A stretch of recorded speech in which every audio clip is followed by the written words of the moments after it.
What's up, guys? It's your girl Stacey Cake, your host for What's Hot, and today I'm here with a rapid review and to explain the ending of The Woman in the Yard. Y'all, this movie was just like a mind game, like the entire thing.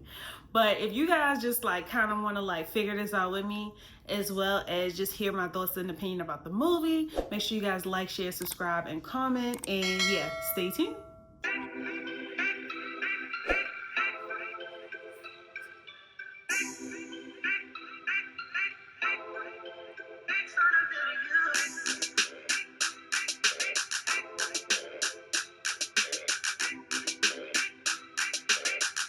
What's up, guys? Let's do a rapid review for The Woman in the Yard. Pros. Plot twist. Given that they shared so much about the storyline in the trailer, I was so happy that they had a great plot twist in this movie. Details. Details are so important. Details make the movie. I say it over and over again. How they played with the shadows. Again, if you know, you know. How they played with even the R at the end of the film.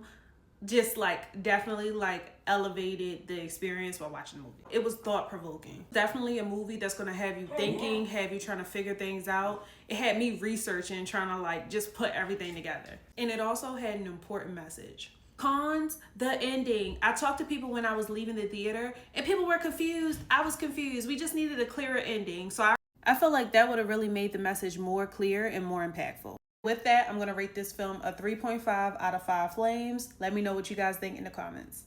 So now let's get into explaining the ending. So if you have not seen it and you do not want, if you have not seen The Woman in the Yard and you do not want it to be spoiled for you, this is where I suggest you end watching. Make sure you guys like, share, subscribe, and comment. Otherwise, let's get into this ending. So the ending explained. So what I took away from it, this is how I left the theater feeling. I'm going to start with that, and then I'm going to end with what I read and like kind of put this all together.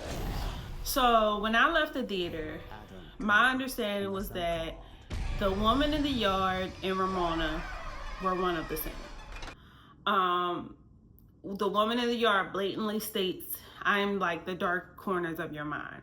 I think it was very clear from the jump that Ramona was dealing with mental health issues. She was clearly depressed. She was very snappy with her children, with the dog, just kind of throughout the entire film. So I think that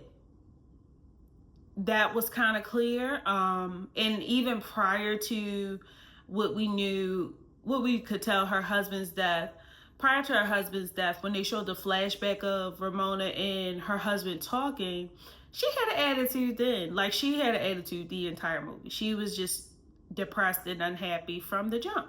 And that's what ultimately, the manifestation of The Woman in the Yard is what ultimately caused the car accident, because she saw that in the mirror. And they kind of played on that.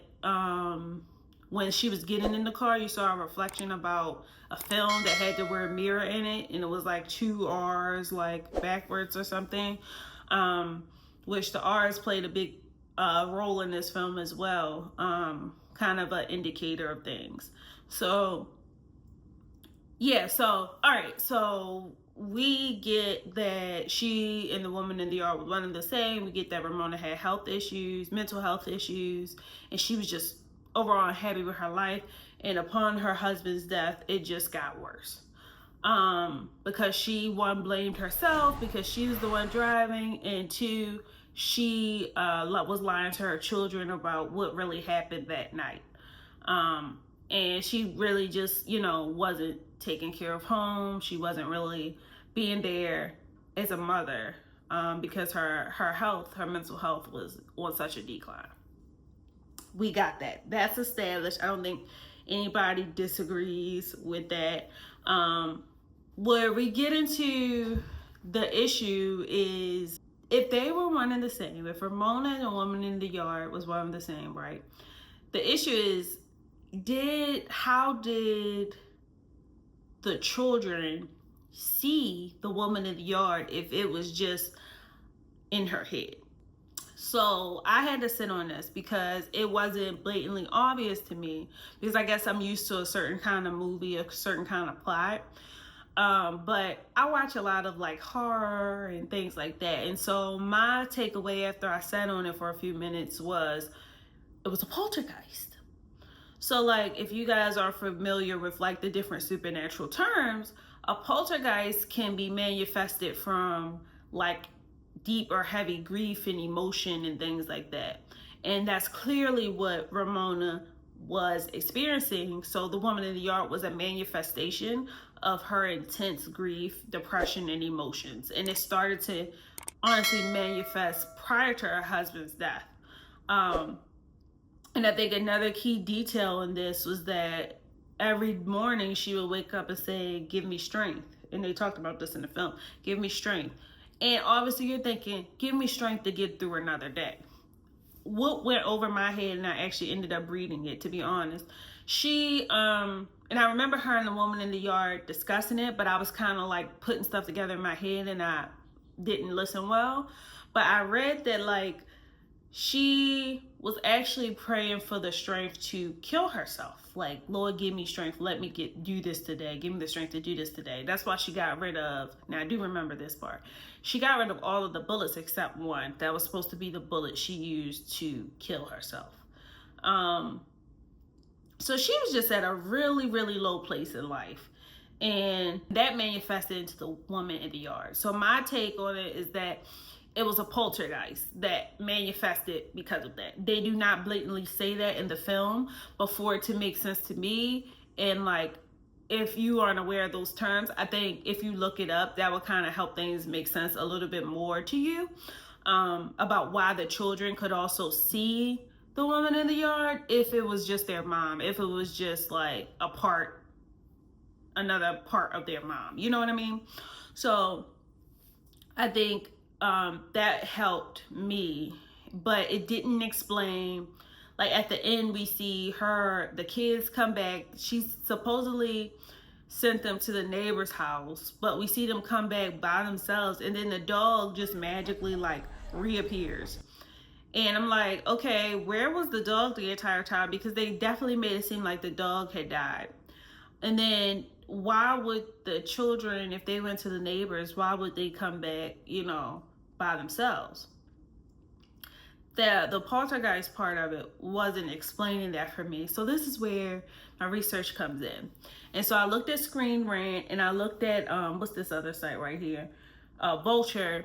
And so what a lot of people were taking away, and you guys let me know if you agree with this, what a lot of people were taking away was that we see the scene where Ramona sends her kids away, and then she goes up in the attic with the gun, and she's with the woman in the yard, and she's with her. They're in the attic or in the bedroom or something. She has the gun up and is about to kill herself, but she looks over and sees her child's toy, and it's like almost like she didn't do it.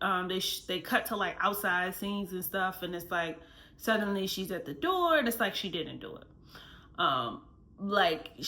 We see her reunite with the family, we see the dog reappear, and then we see like later we see like the farm has been named, and all of those things. And then we see some of her artwork, which is very symbolic, and we see notably the backwoods R, which she reprimanded her daughter about very frequently. But I think her daughter, now that I'm sitting here talking about it, I think her daughter got that from her. From her, like her daughter got that from her signing her artwork like that.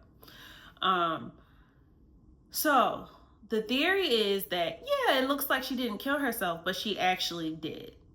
Bomb drop. And I'm like, huh? What? Wait, how does that, like, why wouldn't they at least let you hear a gunshot sound, whatever? So they leave it like open to interpretation, which sometimes can be good, but I think this time it just left a lot of people with questions. And if you go on the Woman in the Yard's Instagram and you look at the comments, you see that a lot of people did not come away with that. we came away with, yes, mental health is important, get help for suicide, whatever your dark thoughts can manifest. Got it. Excellent message. But the fact that she actually killed herself, does that reduce the impact of the message, or does that strengthen the message? I don't know. That's not what I took away from the film initially, so that's something that I'm still kind of like chewing on. But if she did kill herself, that would make sense for why the children came back by themselves. The dog is like actually there. You know what I mean? Like the farm is suddenly named. Like, it actually makes sense now when you think about that. Like, okay, like she actually killed herself, and this is another figment of her imagination. This is like her happy place. Like, she's finally like found peace. So let me know if you guys think that's what actually happened, that Ramona actually did kill herself, or do you think no, she didn't kill herself, it actually was like a happy ending, it all came together, and like something with the dog was just like a hole in the plot, and now they're trying to cover it up. Let me know what you guys think, or what you thought when you initially saw the film and walked away. This is definitely something I want to watch again. Like, I don't even feel like I need to watch the whole movie again. I just need to watch like the last like 30 minutes to like really like sit and chew on this again. It was just like a lot to digest, and I'm sure there are a lot more like positives and negatives that can be kind of pulled out of this, but I think just me trying to digest and make sense of it all, some of those details got lost. And so I will be excited when this hits streaming services, or if I get a chance to go see it in theaters again. Again, thank you guys for watching. Please let me know what you think of my breakdown, my rapid review, and make sure you like, share, subscribe, and comment, and I will see you guys next time.